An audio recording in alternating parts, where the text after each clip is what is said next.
রাহিদুল ইসলাম নামক এক ভাই লিখেছেন, আমার 2031 সাল পর্যন্ত মাল্টিপল ভিজিট ভিসা রয়েছে। এমত অবস্থায় স্থায়ীভাবে বসবাস করতে আপনার পরামর্শ বা উপদেশ আশা করছি।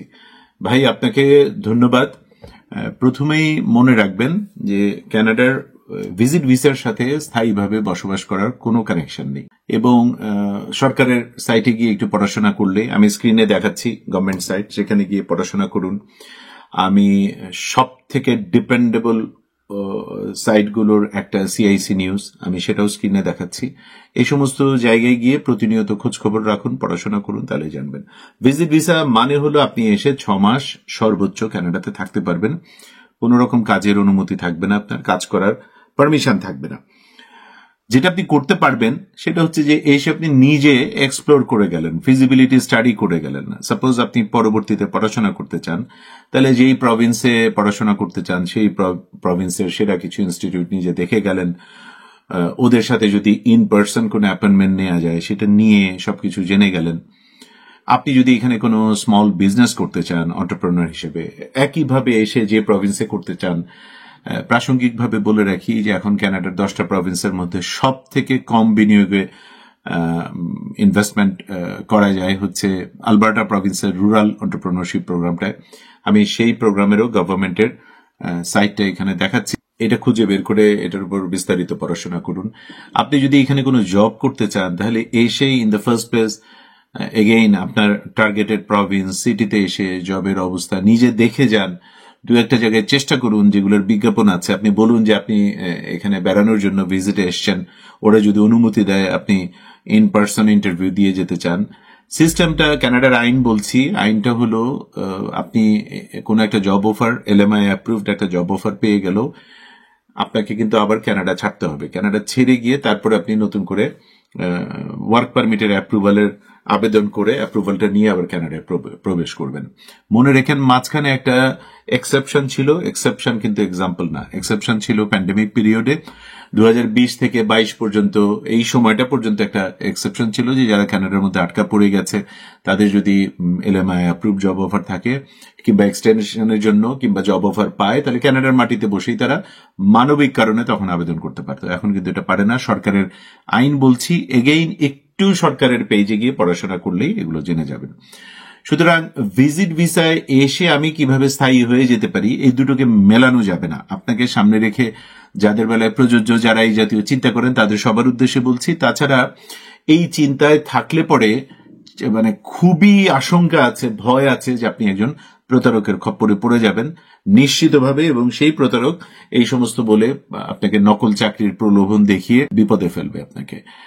এবং আমাদের নামে, আমরা কানাডা থেকে যারা, আমি, আমার আর এক ছোট ভাই কাজী হাসান টরন্টো থেকে, এরকম 1-2 জন যারা বস্তুনিষ্ঠ সৎ কথা বলে, তাদের নামে যেহেতু তাদের প্ল্যাটফর্মের একটা বিশ্বাসযোগ্যতা তৈরি হয়েছে, সেই জন্য ইবলিশ শয়তানের পরিবারের সদস্যরা, প্রতারকেরা তাদের নামেই এই নকল পেজ তৈরি করে একটা ইমো নাম্বার দিয়ে তারপরে ওয়ার্ক পারমিট আর ভিসার প্রলোভন দেখায়, এবং তাদের টার্গেটেড গ্রুপটাই থাকে বাংলাদেশে এবং প্রবাসীর একটা অংশ যাদের কোনো যোগ্যতা দক্ষতা নাই কিন্তু মনের মধ্যে লোভটা আছে। তারা যদি এই ফাঁদে আনতে পারে যে কিছুই লাগবে না, শুধু পাসপোর্ট আর টিপ সই দিতে পারলেই কানাডা যাওয়া যাবে, এরকম একটা নিউজ আমি কয়েক বছর আগে যমুনা টেলিভিশনে দেখেছিলাম।